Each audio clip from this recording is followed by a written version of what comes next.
দর্শকের ভূমিকা পালন করব না, বরঞ্চ সুলতান মাহমুদ গজনবীর পেশে ওই সকল মূর্তিগুলোকে গুড়িয়ে দিয়ে মসজিদগুলোকে উদ্ধার করেই খেলতে হবে না।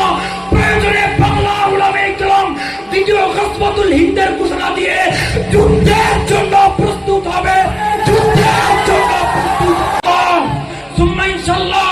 সেদিন খুব বেশি দূরে নয়, যেদিন চাইনার পিটিআই ইসলামের পতাকা উড়বে, রাশিয়ার বার্মিংহামে কালেমার পতাকা উড়বে।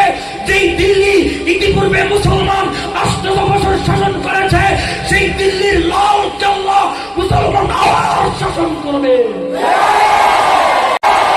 ইনশাআল্লাহ সুম্মা ইনশাআল্লাহ। সেদিন খুব বেশি দূরে নয়, যেদিন আমেরিকার ওয়াশিংটন আর হোয়াইট হাউসের ছাদের উপরে ইসলামের পতাকা কালেমার পতাকা পক পক করে উঠতে থাকবে, পক পক করে উঠতে থাকবে। সেই চূড়ান্ত বিজয়কে সুনিশ্চিত করবার জন্য যদি এক সমুদ্র রক্তের প্রয়োজন হয়, রক্তের বন্যা বইয়ে দেব। যদি জীবনের প্রয়োজন হয়, লাশের উপর লাশ পড়বে, শত লাশকে অতিক্রান্ত করে আবার যুদ্ধ হবে, আবার যুদ্ধ হবে, আবার যুদ্ধ হবে। हम अस्हाब के खादिम, हम अस्हाब के खादिम, उनके नौकर है, अहले बैत नबी के दर के नौकर। हम अस्हाब के खादिम, दिल को मरम, हम अस्हाब के खादिम, उनके नौकर है, अहले बैत नबी। মুহতারাম হাজিরিন, সময় সংক্ষিপ্ত, বিষয় ভিত্তিক নির্ধারিত। আজ আমার আলোচ্য বিষয় জিহাদের গুরুত্ব ও ফজিলত। আল্লাহ চাহে তো উক্ত বিষয়ের উপর রেফারেন্স ভিত্তিক সময় সাময়িক কিছু মৌলিক আলোচনা করে দিতাম। ওয়া তৌফিক ইল্লা বিল্লাহ। প্রিয় উপস্থিতি, আল্লাহর নবী বিশ্বনবী মুহাম্মদুর রাসূলুল্লাহ সাল্লাল্লাহু আলাইহি ওয়াসাল্লাম এই জিহাদের সুমহান মর্যাদাকে রক্ষা করার জন্য 27টি যুদ্ধে অংশগ্রহণ করেছেন।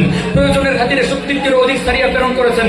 আল্লাহর নবী বিশ্বনবী মুহাম্মদুর রাসূলুল্লাহ সাল্লাল্লাহু আলাইহি ওয়াসাল্লাম বিদায়ের পূর্বে আবু দাউদ শরীফের 2532 নং হাদিসের মধ্যে ইরশাদ করেন, আল জিহাদু মাউদিন ইলা ইয়াউমিল কিয়ামাহ, অর্থাৎ এই জিহাদ কিয়ামত পর্যন্ত অব্যাহত থাকবে। সুতরাং এই জিহাদ কিয়ামত পর্যন্ত চলবে। যারাই এই জিহাদকে অস্বীকার করবে তারাই কাফের। বিশ্বনবী মুহাম্মদুর রাসূলুল্লাহ সাল্লাল্লাহু আলাইহি ওয়াসাল্লাম উম্মতকে এই জিহাদের প্রতি উদ্বুদ্ধ করার জন্য আরো কিছু ভবিষ্যৎবাণী করেছেন। আল্লাহর নবী বিশ্বনবী মুহাম্মদুর রাসূলুল্লাহ সাল্লাল্লাহু আলাইহি ওয়াসাল্লাম বলেন, ইয়াযু কওমুন মিন উম্মতি ইফতাহুল্লাহু আলাইহিম হাত্তা ইয়াতু বিমুলুকিল হিন্দি মাগলুলিনা বিসসালাসিল, অর্থাৎ আমার একদল উম্মত গজওয়াতুল হিন্দে অংশগ্রহণ করবেন, আল্লাহ তাআলা তাদেরকে বিজয় দান করবেন এবং কি তারা হিন্দুস্তানের রাজা বাদশাদেরকে শিকলবদ্ধ করবে। অনেক অনেক মুহাক্কিক মুহাদ্দিসিনে কেরাম বলেছেন গজওয়াতুল হিন্দ অনুষ্ঠিত হয়ে গেছে, কিন্তু আজ যদি আমরা একটু গভীরভাবে বর্তমান ভারত পরিস্থিতি পর্যবেক্ষণ করি, আমাদের সামনে স্পষ্ট হয়ে যাবে বর্তমান ভারত পরিস্থিতি পরিষ্কার গজওয়াতুল হিন্দের বার্তা বহন করছে। ভারতের উত্তর প্রদেশের বিজেপি নেতা রঞ্জিত বাহাদুর শ্রীবাস্তব বলেছে, অখণ্ড ভারত প্রতিষ্ঠা করতে হলে, হিন্দুয়ানি রাজত্ব কায়েম করতে হলে নরেন্দ্র মোদীকে ভোট দিতে হবে। আজ সেই বিশ্ব সন্ত্রাসী গোসাই নরেন্দ্র মোদী ভারতের রাজ ক্ষমতায় বসে আছে। বিশ্ব সন্ত্রাসী সংগঠন ইসকনের মুখপাত্র যোগী আদিত্যনাথ মালাম বলেছে, ভারতের যেখানে কোন মুসলিম নারীকে পাওয়া যাবে সেখানে দর্শনযোগ্য চালানো হবে, প্রয়োজনে তাদেরকে গুরুস্থান থেকে দূরে হলেও বলৎকার করতে হবে। ওই মালাওয়ানের বাচ্চা আরো বলেছে, যদি কখনো অনুমতি পাই দেশের প্রত্যেকটি মসজিদে মসজিদে গৌর গণেশের মূর্তি স্থাপন করব। আমরাও বলতে চাই, তখন আমরা চুপচাপ বসে থেকে দর্শকের ভূমিকা পালন করব না, বরঞ্চ সুলতান মাহমুদ গজনবীর পেশে ওই সকল মূর্তিগুলোকে গুড়িয়ে দিয়ে মসজিদগুলোকে উদ্ধার করেই খেলতে হবে না। প্রয়োজনে বাংলা উলামায়ে কেরাম দ্বিতীয় গজওয়াতুল হিন্দের ঘোষণা দিয়ে যুদ্ধের জন্য প্রস্তুত হবে, যুদ্ধের জন্য প্রস্তুত হবে।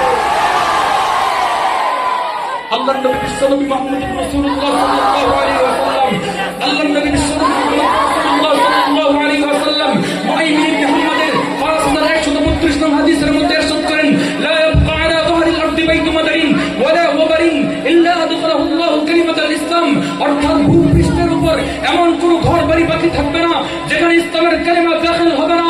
ইনশাআল্লাহ সুম্মা ইনশাআল্লাহ মাশরিক থেকে শুরু করে মাগরিব পর্যন্ত, উত্তর মেরু থেকে শুরু করে দক্ষিণ মেরু পর্যন্ত সারা পৃথিবীতে ইসলামের পতাকা উঠবে ইনশাআল্লাহ সুম্মা ইনশাআল্লাহ। সেদিন